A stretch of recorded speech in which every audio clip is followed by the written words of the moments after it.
A very good evening and a warm welcome to Personal Finance. I am Gugulethu, Cele. Now tonight I'm joined by Philip Bradford, who's the president of the Chartered Financial Analysts Society of South Africa, and he's also the head of hedge fund management at Cele, to take a look at what constitutes an ideal retirement system, given the facts that we know that South Africa is not performing well when it comes to savings as a country, but more importantly, what lessons can we learn from our international counterparts and how to find and source implementable solutions for individuals like you and I in the country. Philip, good to have you with us today. Thank you so much. Firstly, let's take a look at painting the current picture of the retirement system in South Africa. We know that there's several regulatory changes, even though there have been slight delays, but fundamentally we're not a country which is made up of savers, right? Yeah, that's correct, and we're not unique, unfortunately, is that all countries are struggling with this. The European countries in particular, you've seen the problems that Greece has got, you've seen that effectively all of your aging economies in particular are really struggling. However, though, they're much wealthier countries and they're at a different phase of their development, so they've got different problems to us. Our problems are unique to the nature of our population. Very few people are unemployed, or not enough are unemployed, and we've got very, very few people contributing to our pension system. We've actually got a very well-run pension fund system, and we've got a pension system that's governed very well. Everything from the public pension, the state pension, which is run by the Public Investment Corporation, that is very well segregated from the fiscus, so the government isn't spending that money.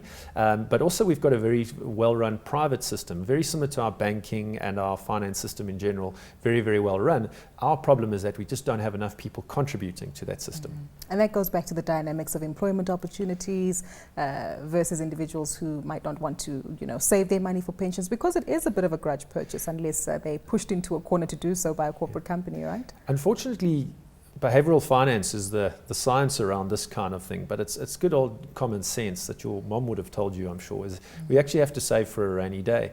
And unless you're forced to do it, you typically don't. So it's a sad truth, but we all probably need to be forced to an extent to save. And the retirement reform legislation that National Treasury had suggested and the FSB will be implementing, which has been delayed unfortunately, will be bringing in a compulsory savings system for South African taxpayers.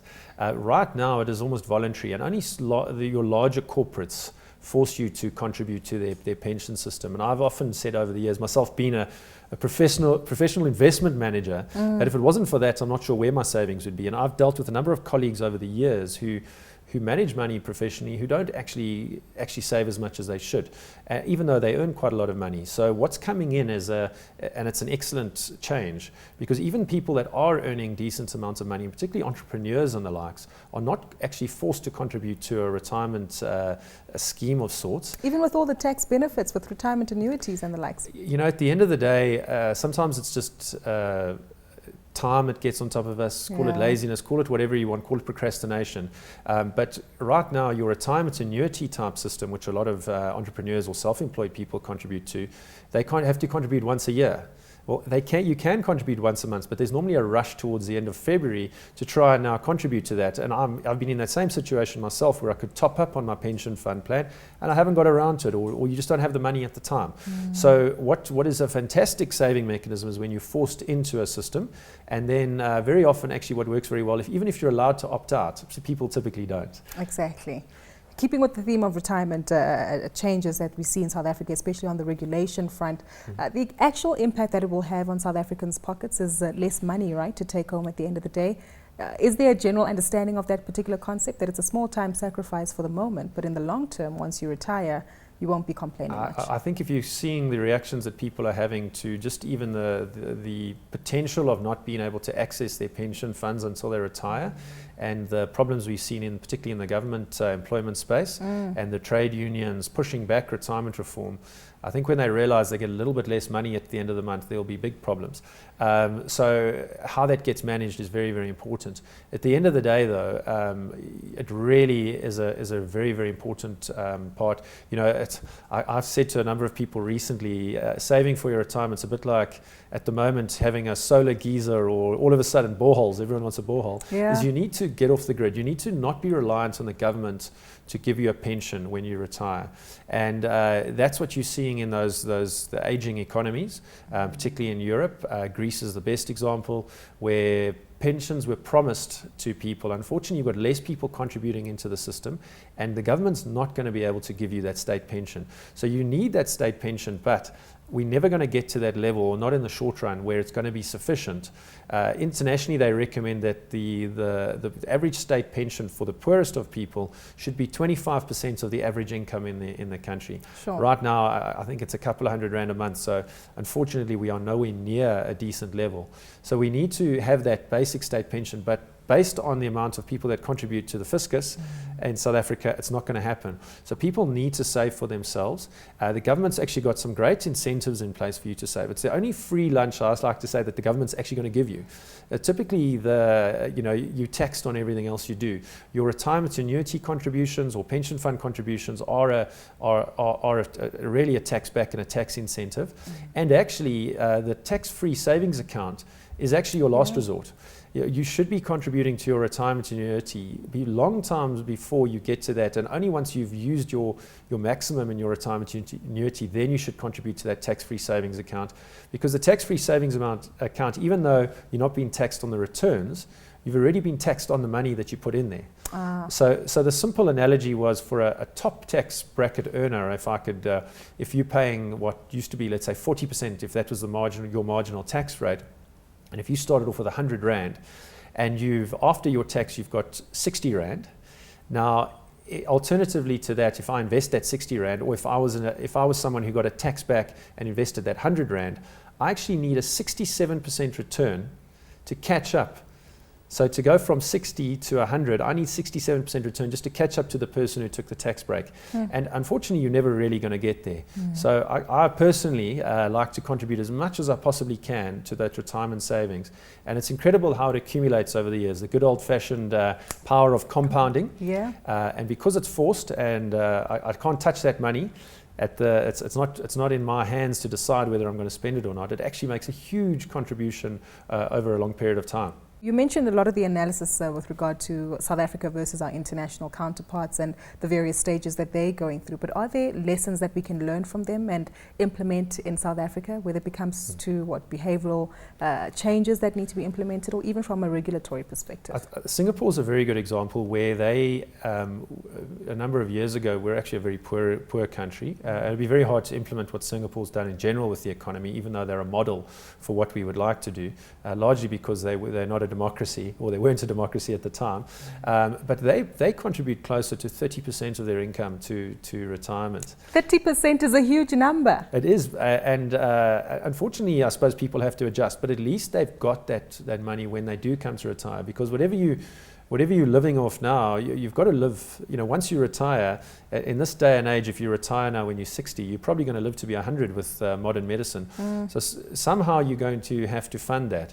And if you're not saving for it now, then it's not going to happen there. And so the sad part about being an investment manager in South Africa is that my job is to help people, or to manage people's retirement money. But if they're not putting enough away, sadly enough, then it won't be enough to retire comfortably, which we all want to do, of course. Exactly. You mentioned two words that we're talking about off air, the definition of how much is enough, and more importantly, retiring comfortably. How do we actually determine that? I know that the industry averages around 15%, which is half of what they do in Singapore.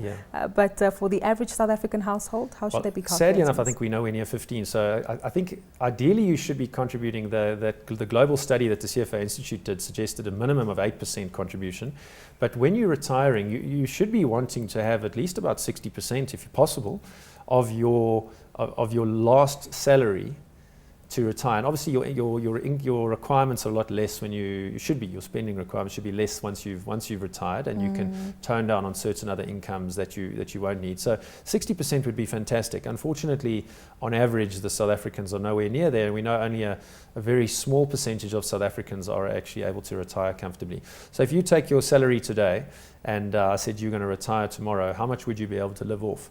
And just think about you, even with cutting expenses, even if I gave you 60% of today's salary and you're going to live like that forever, you actually need to put away quite a bit of money to be able to do that.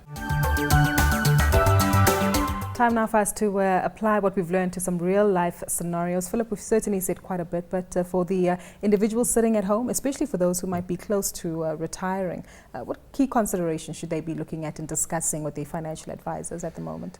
it's as simple as really, I find most people are, and I've been an advisor as well as a fund manager, so I've been on the other side of the fence talking to people, and obviously it's something I deal with myself personally, is the trick is really to just get off the couch and put your money away. Put it in a place where it's not easy to draw out, or when it's not in your wallet. So there's many ways to do it. I actually find for the smaller investors, probably the most efficient vehicle and easiest to access vehicle is a unit trust type vehicle. They actually are quite cost effective, particularly, to go and run a share portfolio if you've got less than a couple of $100,000, it's not really cost effective. It's also very easy to get in and out of, and the costs are quite low. There's many different versions of that, be it an index fund or an active fund manager. There's also different risk profiles. So if you're going to be contributing on a monthly basis, you really need to understand how much risk are you going to take, what's suitable, how long you're going to be investing for. That's where your financial advisor can help you and can guide you. I think of a financial advisor as a bit like a personal trainer in the gym. I shouldn't need one because I know exactly what I need to do, but actually because they're looking over your shoulder, because they can guide you on where to go, what to do, you can get more done in the same amount of time and you should see better results. That's really where they can help. Also in terms of estate planning, the right kind of vehicles to go to. I've got a number of friends who are very well qualified investment professionals themselves, but they don't know what is a retirement annuity or what is an endowment or where can I invest offshore. So they know how to invest, but they don't know where to invest. So what's the location of where I'm going to invest? And sometimes that's just a bit daunting. It's if you think of even changing your bank account, you could probably think of many other things you would rather do than that. So an investment is more daunting because you know how to change your bank account. You don't know where to go for your investments. So advice is quite important. It can be money very much well spent, like with a personal trainer. So it is useful to get advice to know where to invest, and you can still make your own decisions. It's important to watch costs and to make sure, because costs will eat away at your returns. Administrative costs are very important. Those are actually the things that I think could come down probably the most. Actually, investment management fees and the likes have come down a lot over the years. Advice fees as well can be managed. So you need to make sure you're not overpaying for things. And there are a lot of alternatives out there, and the media is full of them. But the trick really is to get off the couch and actually do something, ask questions, and empower yourself. You spend your entire life your whole working life working. How many hours a day do you spend earning money? How many hours of that day do you actually spend applying your mind to how you invest that money and look after that money? So true. Philip, you've certainly hit the nail on the head in encouraging all of us to actually stop procrastinating and getting down to business. Thank you so much for your time this evening. That's where we leave it for Personal Finance tonight. A big thank you once more to Philip Bradford, who's the president of the Chartered Financial Analysts Society of South Africa, together with the head of fund management at SASFin. Do remember that we want to hear from you, so do be sure to get in touch. You can tweet any of your comments to @CNBC Africa using the hashtag Finance410, or to myself @Gugulethu on Twitter. Until next time, it's goodbye for now.